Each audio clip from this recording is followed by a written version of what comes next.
कृषि कानूनों के खिलाफ आंदोलन का आज 10वां दिन। सरकार और किसानों के बीच 5वें दौर की बैठक। आज विज्ञान भवन में 2 बजे होगी बैठक।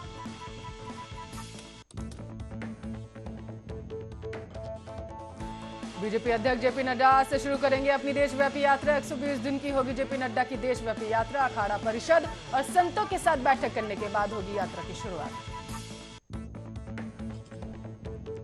हैदराबाद नगर निगम चुनाव के नतीजों से गदगद बीजेपी। नड्डा बोले नैतिक जीत हुई है ओवैसी का पलटवार। जहां योगी शाह का प्रचार नहीं, वहां मिली है बीजेपी को हार।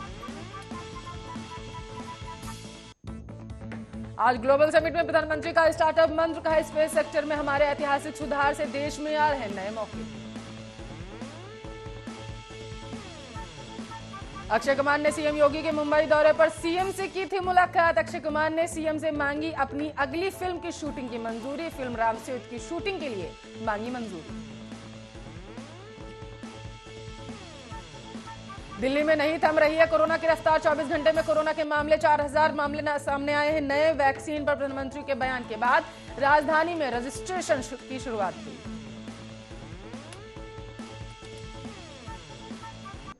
नमस्कार, आप देख रहे हैं आर्य न्यूज। आपके साथ मैं हूं पल्लवी। रविंद्र सिंह। बुलेटिन की शुरुआत इस वक्त की बड़ी खबर के साथ जो हरियाणा से आ रही है। कोरोना वैक्सीन लेने वाले मंत्री कोरोना पॉजिटिव पाया गया। हरियाणा के स्वास्थ्य मंत्री अनिल विज कोरोना पॉजिटिव पाया गया। ट्वीट कर अपने कोरोना पॉजिटिव पाए जाने की उन्होंने जानकारी दी है। सिविल अस्पताल अंबाला कैंट में वो भर्ती हैं। स्वास्थ्य मंत्री को आपको बताते चले 20 नवंबर को ही दी गई थी कोरोना वैक्सीन। इस वक्त की बड़ी खबर आर्य न्यूज के जरिए लगातार आप सुन पा रहे हैं। हरियाणा के स्वास्थ्य मंत्री अनिल विज कोरोना पॉजिटिव पाए गए हैं। अपने ट्विटर हैंडल से उन्होंने ट्वीट करके यह महत्वपूर्ण जानकारी हरियाणा की जनता से साझा की है। आपको बताते चले कि 20 नवंबर को ही हरियाणा के स्वास्थ्य मंत्री अनिल विज को बायोटेक के जरिए कोरोना वैक्सीन दी गई थी, जिसको देखते हुए आपको बताते चलो उन्होंने कहा था कि अगर ये वैक्सीन सफल हो जाती है तो जनता को भी यह जो वैक्सीन है वो दी जा सकेगी। लेकिन जो इस वक्त की बड़ी खबर उनके द्वारा साझा की गई है वो ये है कि आज वो कोरोना पॉजिटिव पाए गए हैं। इस वक्त की बड़ी खबर आर्य न्यूज के जरिए लगातार आप सुन पा रहे हैं। 20 नवंबर को उन्हें कोरोना वैक्सीन दी गई थी, टीका लगाया गया था। इस मामले पर ज्यादा जानकारी के साथ मेरी सहयोगी साक्षी जादव फोन लाइन पर जुड़ चुके हैं। साक्षी, पूरी जानकारी चाहते हैं। 20 नवंबर को उनको कोरोना वैक्सीन लगाई गई थी हरियाणा के स्वास्थ्य मंत्री को, लेकिन आज उन्होंने जानकारी दी कि कोरोना पॉजिटिव हो गए। क्या कुछ जानकारी आपके पास? बिल्कुल पल्लवी, सही कहा आपने। हर कोई हैरान है जब से सबको ये मालूम चला कि खुद हरियाणा के स्वास्थ्य मंत्री अनिल विज जो है वो कोरोना संक्रमित पाए गए हैं। जिस तरीके से देश भर में कोरोना का कोहराम जारी है। खुद मैं बात करूं हरियाणा के, तो हरियाणा में खुद 2 लाख के पास जो है वो मामले बढ़ चुके हैं। ऐसे में स्वास्थ्य मंत्री अनिल विज का कोरोना पॉजिटिव पाना हर किसी को हैरान कर रहा है। उन्होंने खुद ट्वीट कर इस बात की जानकारी दी। उन्होंने बता दूं मैं आपको, फिलहाल वो सिविल अस्पताल अंबाला कैंट में भर्ती है। उन्होंने ये भी कहा है कि जो लोग उनके संपर्क में आए हैं उनको सलाह दी गई है कि वो कोरोना की जांच करवाए।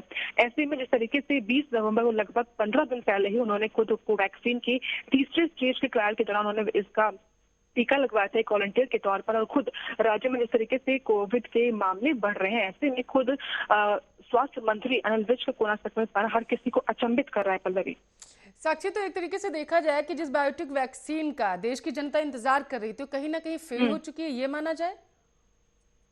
बिल्कुल पल्लवी, एक तरीके से हम कह सकते हैं कि जिस तरीके से पूरा मामला सामने आया है, जहाँ पर खुद हैरानी की बात है कि जहाँ पर खुद कोवैक्सीन परीक्षण में वॉलंटियर के तौर पर उन्होंने खुद को टीका लगवाया था और ऐसे में खुद उनका संक्रमित पाना एक अचंभित कर रहा है। और बता दें इस दौरान जो है वैक्सीन के लिए 25 केंद्रों से 26,000 वॉलंटियर्स पर ट्रायल हुआ था। और ऐसे में खुद अनिल विज का संक्रमित पाना हर किसी को हैरान कर रहा। बता दें ये जो कोविड की जो वैक्सीन दी गई थी इसमें भारत बायोटेक और भारतीय चिकित्सा अनुसंधान परिषद की दवा जो थी उसकी तीसरे स्टेज का ट्रायल किया जा रहा था और इसी दौरान जो है अनिल विज ने भी ट्रायल टीका लगवाया था। बहुत शुक्रिया आपका। मेरी सहयोगी साक्षी जादव ने इस मामले पर जानकारी दे रही थी। तो इस वक्त की बड़ी खबर आप तक पहुंचा रहे थे। 20 नवंबर को हरियाणा के स्वास्थ्य मंत्री अनिल विज को टीका लगाया गया था वैक्सीन का। और आपको बताते चले आज उन्होंने ट्वीट करके जानकारी दी कि वो कोरोना पॉजिटिव पाए गए।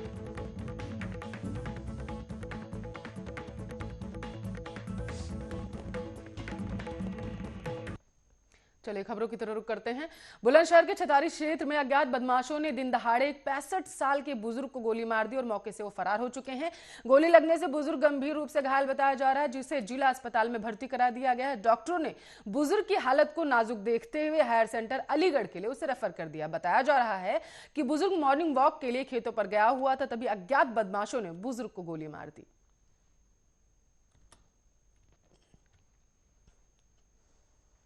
अगर किसान खेत में पराली जला दें तो किसान के खिलाफ मुकदमा दर्ज किया जाता रहा है। साथ ही बढ़े प्रदूषण का हवाला देते हुए पराली जलाने के नियम और कानून सिखाए जाते हैं, लेकिन सरकारी विभाग के कर्मचारी जब ऐसा करते हैं तो उन्हें ये करने की छूट दे दी जाती है। ऐसा ही एक मामला पीलीभीत की बीसलपुर से सामने आया है, जहां नगर पालिका ने हाईवे किनारे पड़े कूड़े के ढेर में आग लगा दी। आपको बताते चले, लेकिन इस पर ना तो जिलाधिकारी ने कोई कार्रवाई की और ना ही लेखपाल ने। इस मामले पर जब उप जिलाधिकारी राकेश गुप्ता से बात की गई तो उन्होंने अधिकारियों को फोन पर फटकार लगाई, साथ ही उनके खिलाफ कार्रवाई करने की भी बात कही है।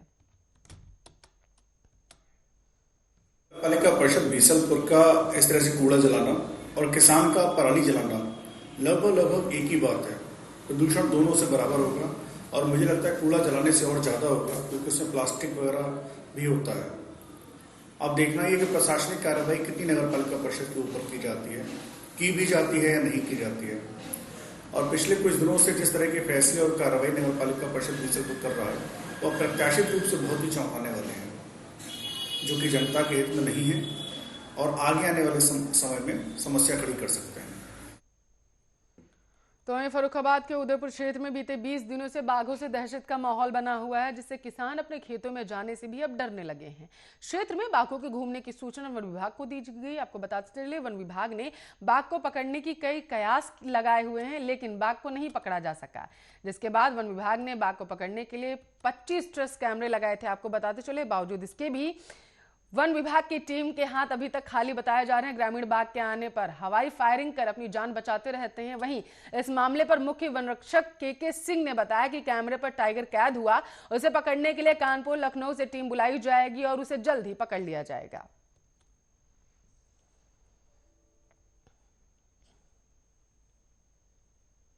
के नाई सही है, रात में गाँव घुसो और रात जो लोग आओ तो खाना खाए पूर्ति करके गाँव तो भाग जाते हैं। रात में कोई हिंद देखा नहीं आओ तो भाई। कितने दिन हो गए करीब? लगभग 15 दिन हुई गए, 20 दिन। तो तुम लोगों की जो फसल खड़ी है ये कैसे काट पा रहे हो? जहाँ ऐसे काट रहे, हमारे खेत में पानी लग गए और एक आदमी कम हो 10-10 आदमी जाए और 20-20 आदमी जाए और रात वायु को काम कोई सूचना नहीं बाकी कर रहा ना, कोई भाई पकड़ लो बच्चों खाना पूर्ति करके चले जाते।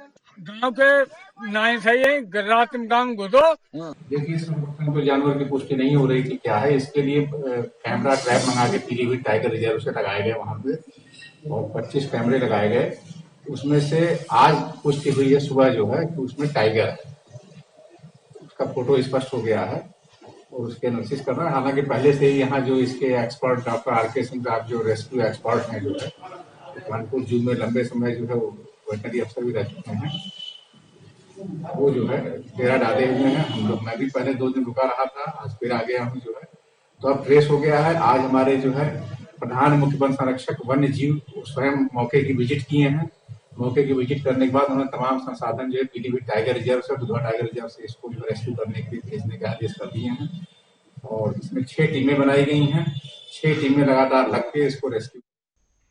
महाराष्ट्र पुलिस ने अर्णव गोस्वामी के खिलाफ 2018 की खुदकुशी के लिए उकसाने के मामले में चार्जशीट फाइल कर दी है। महाराष्ट्र पुलिस ने अलीबाग की एक अदालत के समक्ष चार्जशीट दायर की है। आपको बताते चले, साथ ही मीडिया रिपोर्ट में सरकारी वकील की ओर से बताया गया है कि पुलिस की चार्जशीट में अर्णव गोस्वामी के अलावा 2 और लोग फिरोज शेख और नीतीश सारदा का नाम भी शामिल किया गया। हालांकि आईपीसी की धारा 34 को हटा दिया गया है, जिसके तहत यह कहा जा रहा था कि अर्णव और दोनों अन्य आरोपियों ने मिलकर मृतक को सुसाइड के लिए भड़काया था। आपको यह भी बताते चले कि अपनी गिरफ्तारी को अवैध करार देते हुए अर्णव ने अपनी याचिका में हाईकोर्ट से अनुरोध किया कि मामले की जांच सीबीआई या किसी दूसरी स्वतंत्र एजेंसी को सौंप दी जाए।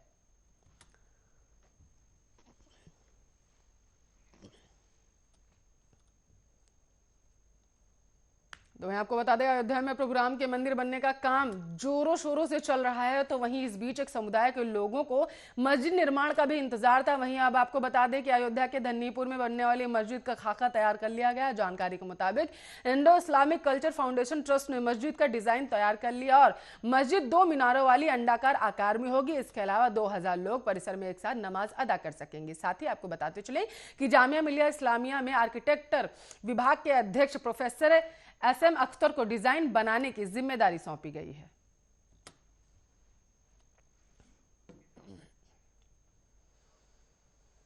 अयोध्या से सीएम योगी को कुछ अलग ही लगा रहा है, जिसके चलते योगी आदित्यनाथ हमेशा कुछ अनोखा करने की जद्दोजहद में लगे रहते हैं। सीएम योगी लोगों को अचंभित करने का एक भी मौका नहीं छोड़ते हैं, त्योहार चाहे दशहरा हो या दीपावली। कभी तो आपको बताते चले लेजर शो, तो कभी लाखों दिए प्रज्वलित करने की बात कही जाती है सीएम के द्वारा। अयोध्या एक नए रूप में उभर कर अब सामने आ रहा है। इसी क्रम में अब अयोध्या में पर्यटकों के लिए क्रूज की सुविधा की योजना शुरू होने का कगार भी शुरू हो चुका है। कैसा होगा ये पूरा मंजर, इस रिपोर्ट में देखिए।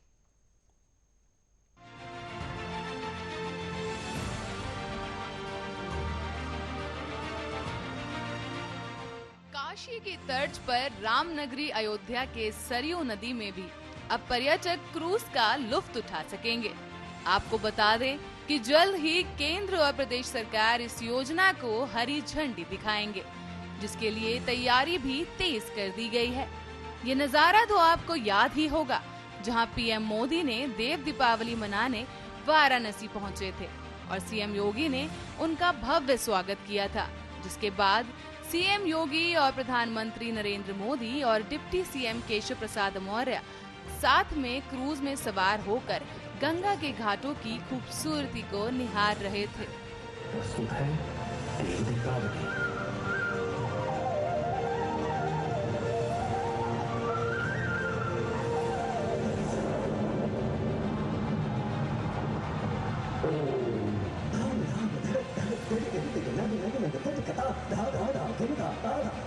पीएम मोदी ने करीब 1 घंटे तक क्रूज पर सवार होकर घाटों की छटा निहारी। उन्होंने चेतसिंह घाट पर 10 मिनट रुककर लेजर शो का भी आनंद उठाया। और ये कहना गलत नहीं होगा कि प्रधानमंत्री इस बार की देव दीपावली देखकर आश्चर्यचकित रह गए। माननीय नरेंद्र मोदी जी जो प्रधानमंत्री हैं, उन्हीं के मार्गदर्शन में सारा प्रोजेक्ट जो है वहाँ बन रहा और माननीय पूज्य योगी आदित्यनाथ जी के द्वारा उसका क्रियान्वयन हो रहा है। इसलिए स्वाभाविक रूप से पूज्य साधु संतों ने जो मांग किया है इन दोनों लोगों से, यह सर्वथा उचित है और उनकी इच्छा के अनुरूप ही माननीय प्रधानमंत्री जी, माननीय मुख्यमंत्री जी बहुत सारी योजनाओं पर काम कर रहे हैं। ऐसे खूबसूरत अनुभव के बाद अब अयोध्या के सरयू घाटों पर भी क्रूज को उतारने की मंशा जाहिर की गई है, जिसको लेकर कई विशेषज्ञ तैयारियों में भी जुट चुके हैं। वहीं अयोध्या की सहस्त्रधारा लक्ष्मण घाट से गुप्तार घाट के बीच क्रूज से 8 किलोमीटर के जलमार्ग का सफर तय किया जाएगा। बस इतना ही नहीं, अयोध्या नगरी हो और प्रभु राम का जिक्र ना हो, ऐसा तो नहीं हो सकता। तो चलिए आपको बताते हैं कि क्रूज यात्रा की खास विशेषताएं क्या हैं। इस क्रूज यात्रा के दौरान रामायण के प्रसंगों पर ध्वनि और सचल चित्रों का दृश्य दिखाया जाएगा। इसके साथ ही सरयू घाट पर होने वाली आरती का भी दृश्य पर्यटक क्रूज के माध्यम से दर्शन कर सकेंगे और रामायण से संबंधित चलचित्र भी दिखाए जाएंगे। साथ ही आपको बताते चले कि पहले राम मंदिर, फिर फिल्म सिटी उत्तर प्रदेश में लाने की योजना और अब क्रूज योजना, इन सब के चलते ये कहना गलत नहीं होगा कि अयोध्या को बड़े पैमाने पर एक लोकप्रिय टूरिस्ट स्पॉट बनाने की कवायद तेजी से आगे बढ़ रही है और न सिर्फ देशी बल्कि विदेशी पर्यटकों के लिए भी अयोध्या आकर्षण का केंद्र साबित होगी, जो आने वाले समय में सरकार के लिए आर्थिक रूप से काफी फायदेमंद साबित होगा। अब देखने वाली बात ये होगी कि जो योजनाएं सुनने में इतनी मनमोहक लग रही हैं, वो देशी विदेशी पर्यटकों का कितना मन लुभा पाएंगी। Special desk, Arya news.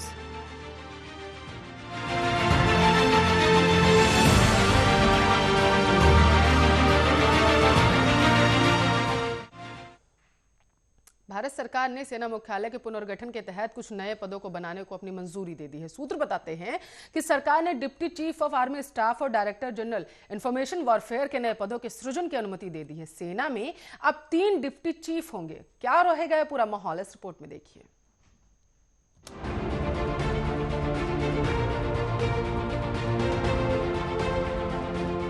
सेना में सुधारों को जारी रखते हुए केंद्र की मोदी सरकार ने deputy chief of army staff के पद को मंजूरी दे दी है। भारत सरकार ने सेना मुख्यालय के पुनर्गठन के हिस्से के रूप में एक पत्र भी जारी किया है। जानकारी के अनुसार सेना ऑपरेशन के DG lieutenant general Paramjit Singh देश के पहले deputy chief of army staff होंगे। इसके साथ ही सूचना महानिदेशक वॉरफेयर का भी एक नया पद बनाया गया है। सूत्रों के अनुसार भारत सरकार ने सेना मुख्यालय के लिए पद के निर्माण पर मुहर लगा दी है। आर्मी में तीसरे डिप्टी चीफ के पदन के गठन से vice chief of army staff पर काम के बोझ में कमी आएगी, क्योंकि उनके पास मिलिट्री इंटेलिजेंस और मिलिट्री ऑपरेशंस जैसी अहम जिम्मेदारी भी है। जब डोकलाम में भारत और चीन की सेनाएं आमने सामने आ गई थी, तो दोनों देशों के बीच तनाव काफी बढ़ गया था। दरअसल 2017 में डोकलाम में 72 दिनों तक भारत और चीन के सैनिक आमने सामने आ गए थे। एक सीनियर अधिकारी ने बताया कि उसका जब रिव्यू किया गया तो एक नया सिस्टम बनाने की जरूरत महसूस हुई। मौजूदा सिस्टम में आर्मी के ढांचे में एक महकमा इंटेलिजेंस की जिम्मेदारी रखता है, तो दूसरा लॉजिस्टिक की, तो तीसरा एक अलग महकमा ऑपरेशंस को देखता है। वहीं deputy chief of army staff के तहत DGMO, DGMI, DGP, DG logistic और DG इंफॉर्मेशंस वॉरफेयर आएंगे। वहीं DGIW के तहत अतिरिक्त महानिदेशक रणनीति संचार आएंगे। दरअसल सरकार ने डोकलाम संकट के वक्त यह योजना बनाई थी। वहीं deputy chief of army staff सेना के डिप्टी जनरल के काम को हल्का करेगा। बता दें कि लेफ्टिनेंट जनरल परमजीत सिंह 2016 में उरी हमले के बाद सर्जिकल स्ट्राइक्स की योजना बनाने में भी शामिल रह चुके हैं। वो कई जटिल टेरर ऑपरेशन को अंजाम दे चुके हैं। लेफ्टिनेंट जनरल को सियाचिन में ऊंचाई वाले युद्ध का भी लंबा अनुभव है। उन्होंने अपना अधिकांश समय जम्मू कश्मीर में आतंकवाद विरोधी ऑपरेशनों का संचालन करने में बिताया है। लेफ्टिनेंट जनरल परमजीत सिंह 2016 की सर्जिकल स्ट्राइक की प्लानिंग में भी शामिल थे। Paramjit Singh defence service staff college के छात्र रहे हैं। कश्मीर घाटी में सेना की तैनाती में भी उनका अहम योगदान रहा है। लेफ्टिनेंट जनरल परमजीत सिंह ने 1982 में भारतीय सेना ज्वाइन की थी और जनवरी 1984 में उनका पैराशूट रेजिमेंट में ट्रांसफर हुआ था।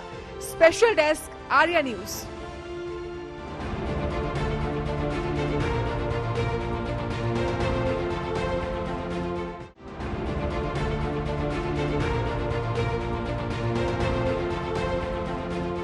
सेना में प्रधानमंत्री मोदी को देश विदेश में अधिकांश लोग पसंद करते हैं। उनके प्रति उन लोगों का समर्पण भाव अधिक रहता है। यूपी के मैनपुरी में एक ऐसी बुजुर्ग महिला है, उनकी उम्र 85 साल है और नाम है बिट्टन देवी। वह अपनी सारी जमीन जायदाद पीएम मोदी के नाम करना चाहती हैं। एक रिपोर्ट देखिए आप।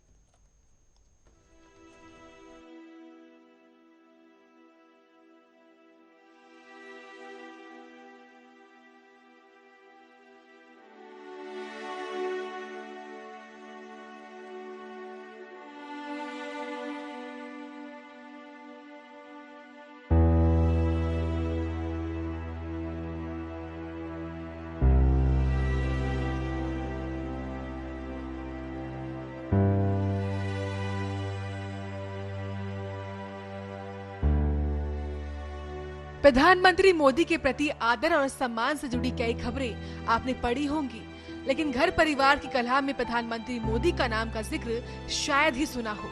उत्तर प्रदेश के मैनपुरी में एक अनूठा मामला सामने आया है। यहाँ एक बुजुर्ग महिला ने अपने बच्चों को दरकिनार करते हुए अपनी 12 बीघा जमीन प्रधानमंत्री मोदी के नाम करने का फैसला किया है। वहीं जब बिट्टन देवी मैनपुरी की तहसील पहुंची तो वहां पर लोग भी उनकी बात सुनकर हैरान हो गए। 85 साल की बुजुर्ग महिला ने बहू बेटी से नाराज होकर अपनी 12.5 बीघा जमीन प्रधानमंत्री मोदी के नाम पर करने की जिद ठान ली है। 85 साल की बिट्टन देवी के पति की मृत्यु हो चुकी है। वृद्धावस्था पेंशन से उनका खर्चा चलता है। वह अपने बहू बेटे के व्यवहार से नाराज है, इसीलिए वकील के पास अपनी जमीन प्रधानमंत्री मोदी के नाम कर देने की अर्जी लेकर पहुंच गई। उनकी जिद को देखकर वकील ने बुजुर्ग महिला को इस बारे में एसडीएम से बात करने का आश्वासन देकर घर भेजा है।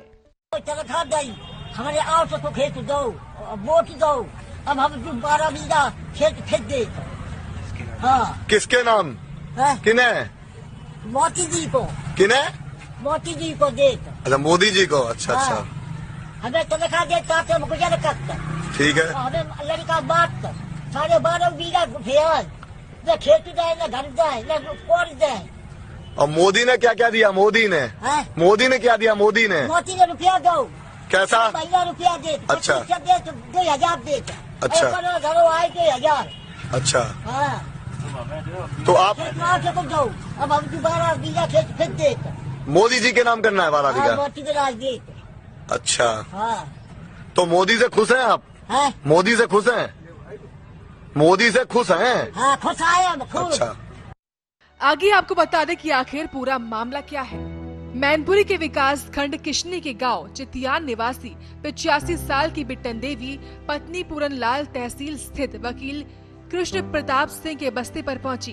वकील ने आने की वजह पूछी तो उन्होंने बताया कि वह प्रधानमंत्री मोदी के नाम अपने 12.5 बीघा जमीन करना चाहती हैं।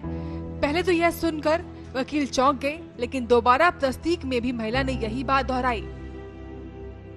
वही महिला ने वकील को ये भी बताया कि उसके बहू बेटे उसे खाना नहीं देते हैं और कई बार तो उन्होंने गला दबाने की कोशिश भी की है, जबकि प्रधानमंत्री मोदी उसे वेतन देते हैं जिससे उसका गुजारा चलता है। इसी वजह से वह प्रधानमंत्री मोदी के नाम अपनी जमीन करना चाहती हैं। बुजुर्ग महिला के मुताबिक उसके 3 बेटे और 3 बहू के अलावा 7 नाती और नातिन हैं।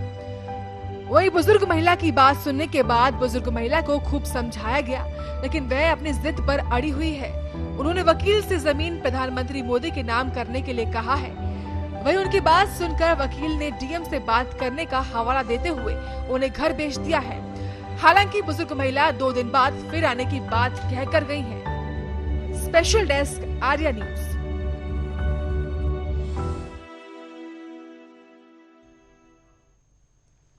चले फिलहाल के लिए इस बुलेटिन में बस इतना ही। बने रहे हमारे साथ, देखते रहे आर्या न्यूज।